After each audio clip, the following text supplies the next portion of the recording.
2026க்கான தேர்தல் முடிவுகள், வாக்குகள் எண்ணப்பட்டு வருகிறது. இதில் 4 முதல்வர் வேட்பாளர்கள் இருக்காங்க.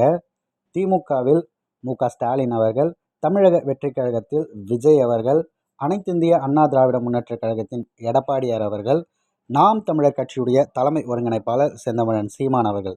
இந்த 4 கேண்டிடேட்ஸும் அவங்க ஒரு குறிப்பிட்ட தொகுதியில் நின்று இருக்காங்கல்ல, அந்த இடத்துல என்னென்ன வாக்குகள் பெற்றிருக்காங்க, தற்போது வரை யார் முன்னிலையில் இருக்காங்கிறது தான் இந்த காணொலியில் நம்ம காண இருக்கோம்.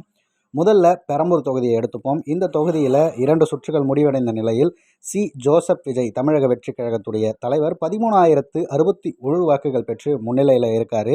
அதன் பிறகு திராவிட முன்னேற்றக் கழகம், அதன் பிறகு பாட்டாளி மக்கள் கட்சி, அதன் பிறகு நாம் தமிழர் கட்சி, அதன் பிறகு காரைக்குடி தொகுதியில் நாம் தமிழர் கட்சியுடைய தலைமை ஒருங்கிணைப்பாளர் செந்தமிழன் சீமான் அவர்கள் நிற்கிறாரு. அந்த இடத்துல பார்த்திங்கன்னா டாக்டர் டென்டல் பிரபு அவர்கள் தமிழக வெற்றிக் கழகத்தை சார்ந்தவர் தான் முன்னிலையில் இருக்கார். 7,070 வாக்குகள் பெற்று முன்னிலையில் இருக்கார். அதன் பிறகு மாங்குடி அவர்கள், அதன் பிறகு நாம் தமிழர் கட்சியுடைய தலைமை ஒருங்கிணைப்பாளர் செந்தமிழன் சீமான் அவர்கள். அடுத்த தொகுதியாக கொளத்தூர் தொகுதி.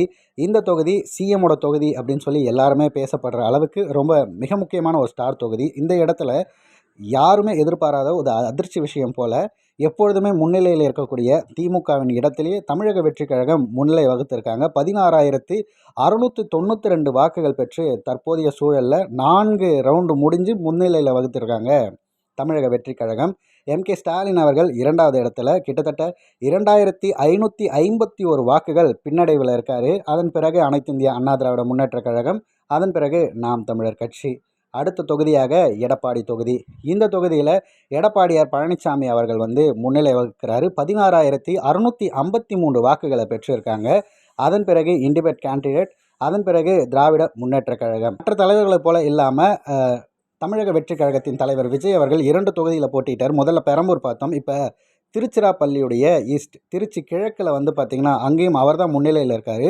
12,523 வாக்குகள் பெற்று அவர் முன்னிலையில் இருக்கார். அதன் பிறகு திராவிட முன்னேற்றக் கழகம், அதன் பிறகு அனைத்திந்திய அண்ணா திராவிட முன்னேற்றக் கழகம். அனைத்து முதல்வர்களுடைய அந்த தொகுதியில் அவர்களது வாக்குகள் என்ன அப்படிங்கிறத பார்த்துருக்கோம்.